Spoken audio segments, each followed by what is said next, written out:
bíblica do livro de Atos dos Apóstolos, capítulo 14.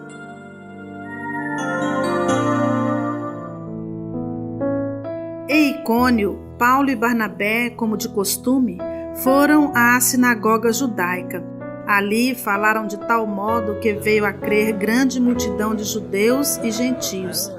Mas os judeus que se tinham recusado a crer incitaram os gentios e irritaram-lhes o ânimo contra os irmãos. Paulo e Barnabé passaram bastante tempo ali, falando corajosamente do Senhor, que confirmava a mensagem de sua graça, realizando sinais e maravilhas pelas mãos deles. O povo da cidade ficou dividido. Alguns estavam a favor dos judeus, outros a favor dos apóstolos.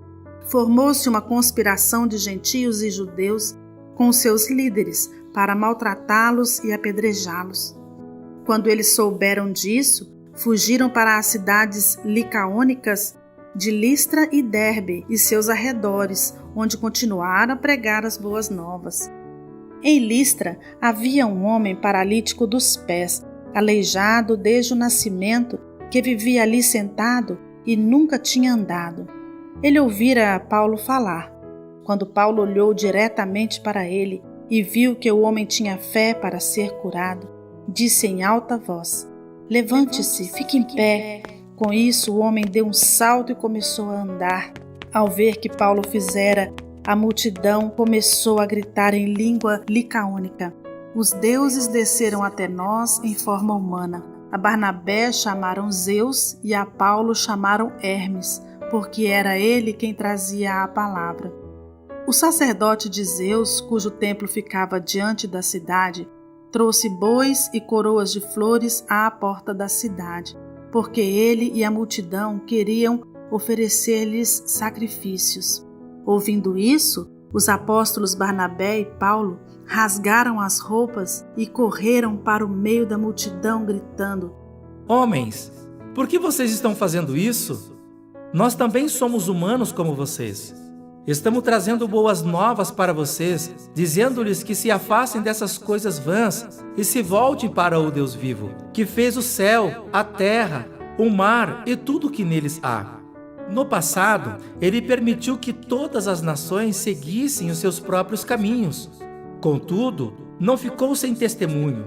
Mostrou sua bondade dando-lhe chuva do céu e colheitas no tempo certo, concedendo-lhe sustento com fartura e enchendo de alegria os seus corações." Apesar dessas palavras, eles tiveram dificuldade para impedir que a multidão lhes oferecesse sacrifícios. Então, alguns judeus chegaram de Antioquia e de Icônio e mudaram o ânimo das multidões. Apedrejaram Paulo e o arrastaram para fora da cidade, pensando que estivesse morto. Mas quando os discípulos se ajuntaram em volta de Paulo, ele se levantou e voltou à cidade. No dia seguinte, ele e Barnabé partiram para Derbe. Eles pregaram as boas novas naquela cidade e fizeram muitos discípulos.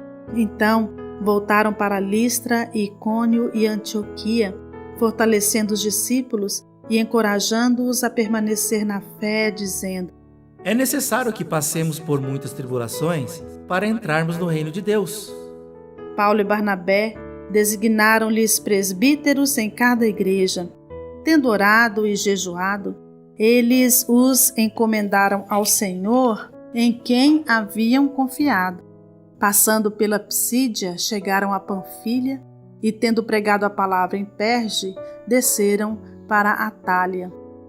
De Atália, navegaram de volta a Antioquia, onde tinham sido recomendados à graça de Deus para a missão que agora haviam completado.